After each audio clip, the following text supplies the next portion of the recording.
What is up, YouTube fam? It's your boy Bobby back again. Now in today's video, it's a special video for me because very recently I just made 1 year with the Subaru BRZ that you guys see behind me.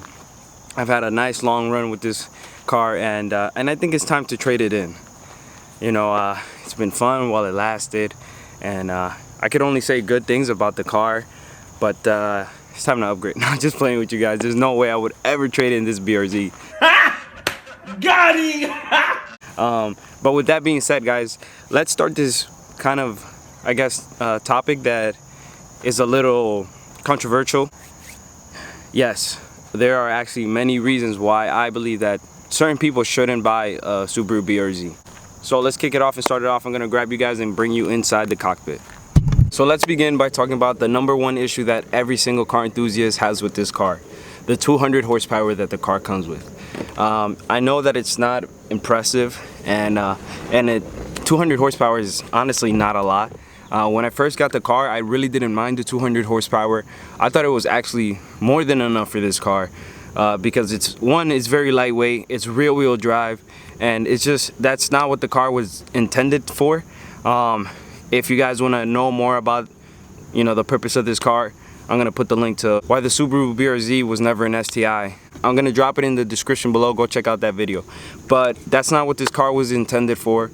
200 horsepower was plenty horsepower for this car, to be honest. But now, after a year of driving the car, I can honestly agree with everybody else that 200 horsepower it's just not gonna cut it. And that's why we have a turbo coming for you guys. If you guys can get me to 1,000 subscribers, let's say by the end of next month, you guys can expect a turbo install, which I'm super hyped for. But only as long as you guys get me to 1,000 subscribers. We're super close. We're at like 670 right now, so come on, guys. I know we can do it. Share this video with your friends, family, whatever. But anyways, let's get back to the topic. So 200 horsepower, not a huge deal for me. It wasn't really a deal breaker for me in the beginning, but now honestly I can say I need more power. So that's probably the main reason why people wouldn't get this car. Besides that, the car is overall amazing.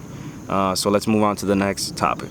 The next topic, guys, is another issue that I'm going to be fixing very, very, very soon, and that is the wheel gap. The wheel gap is not acceptable in the car community. That's basically monster truck level right there. It's not acceptable. So that's why I have coils also coming in. Get me to that 1,000 subscribers, guys, and I'll make all those videos for you guys. For sure, you guys can expect a lot of videos, so let's do it. Most cars usually come with a lot of wheel gap like that, and the suspension on this car is absolutely perfect. Honestly, I don't think that the way that the car drives, you don't really have to do much to the suspension. People get aftermarket coilovers, springs, bags, whatever is your preference. You would most likely have to go aftermarket if you want to get that nice flush look, or you want to get that low look, that low life look. We can address the next issue, which is the wheels and the tires that this car comes with. It comes with like some all-season, is it all-season or some sport wheels? Some sport tires, I mean. The sport tires honestly are trash. I have the stock ones at home. I'm going to use those for drifting. Like I said, guys, more videos coming in the future. Be sure to subscribe. The tires and the wheels that come with this car kind of suck balls. Honestly, they're the Prius wheels, and they look kind of trash, especially with all that wheel gap, and it makes the car look kind of wimpy. I forgot to mention in the beginning of the video, I'm basing this off the money that I spend on the car and how much the car is costing me, and similar cars that you can get for the same price range and the same amount of money.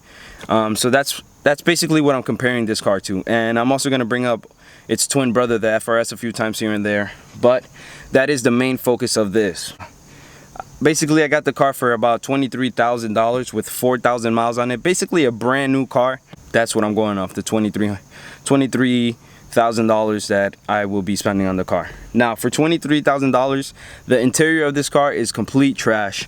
Honestly, it's booty, honestly, guys. I'm gonna be real with you. Most of the pieces are plastic and they're flimsy, very easy to break. They don't even look good. The color, the original silver color that it comes with, is kind of crappy. So the previous owner painted them red. He painted them red, so like I can't remove it. But I'm gonna be wrapping my interior with a very similar carbon fiber like this, and I also did the suede. I think that looks sick. I might wrap this in suede again, but This is suede right here. This is just like paint. It looks kind of whack right now. So that's another reason why people wouldn't buy or shouldn't buy this car, because the interior is not worth the money that you're spending for the car overall. Basically, with those $2,300 that I spent on this car, I could have probably bought myself an older BMW with a very nice interior, even a older Mercedes or something with a super nice interior. But honestly guys, the interior is not what really attracted me, but a lot of people would really dislike this interior. That's another reason why I really suggest to people that are looking for a nice luxury feel in this car, or not in this car, but just looking for a nice luxury feel, I highly recommend for you guys not to buy this car. This car will just piss you the F off, man, with the interior.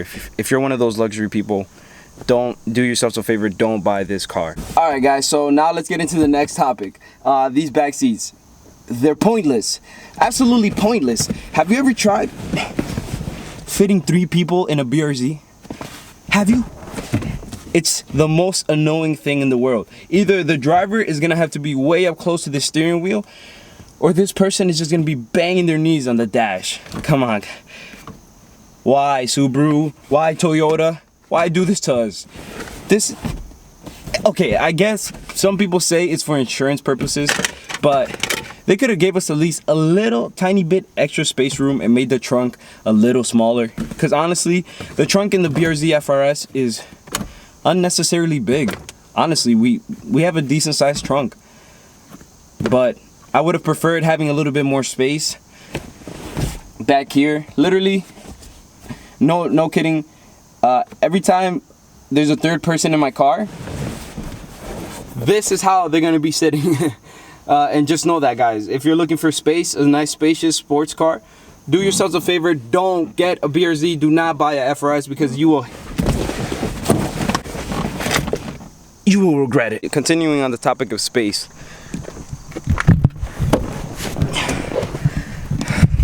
getting in this car is a struggle. Now for me, I'm used to it now, and I can practically say I've mastered crawling into my car. But for other people that are getting into my car, the first thing that they say is, why is your car so low? Why is your car so close to the ground? I can barely fit in your car. Bruh, get your own damn car and leave me the hell alone. People will non-stop complain about the ride height, will non-stop complain about the space in this car, and it's a pain in the... People love kicking this part of the door to keep the door open, or stepping on this plastic thing right here instead of putting their feet on this, what it was designed for, or just rubbing their feet up against these walls and just making the car completely dirty right after you washed it. That pisses me off, guys. Do yourselves a favor, don't get a BRZ FRS if you want space. If you're a big person, don't do it to yourself. If you're like me and you can't go a day without listening to some nice crispy music, do yourselves a favor and don't buy a BRZ FRS. The sound system in these cars are just complete trash. It just sounds like a fart contest if you're listening to music and the bass is going off.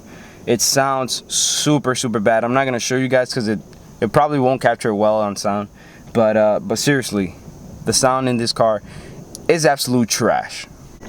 Alrighty guys, now that's pretty much gonna conclude this video. The things I mentioned are very easily fixable, besides the one or two. Those are my complaints about my $23,000 car, my Subaru BRZ.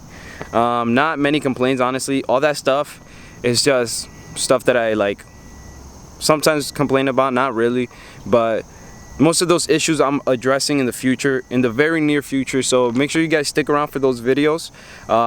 And once I hit 1,000 subscribers, I'm gonna do a huge giveaway.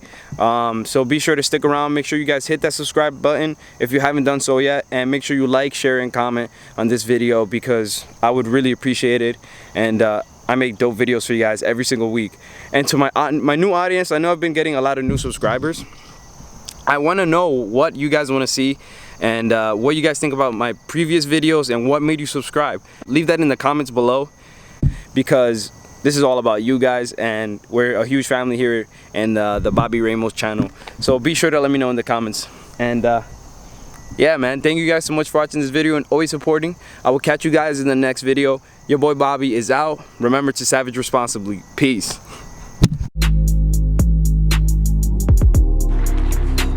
So what are you about to do? I'm just gonna install these cannons real quick. We're gonna go fight some pirates. Who are you?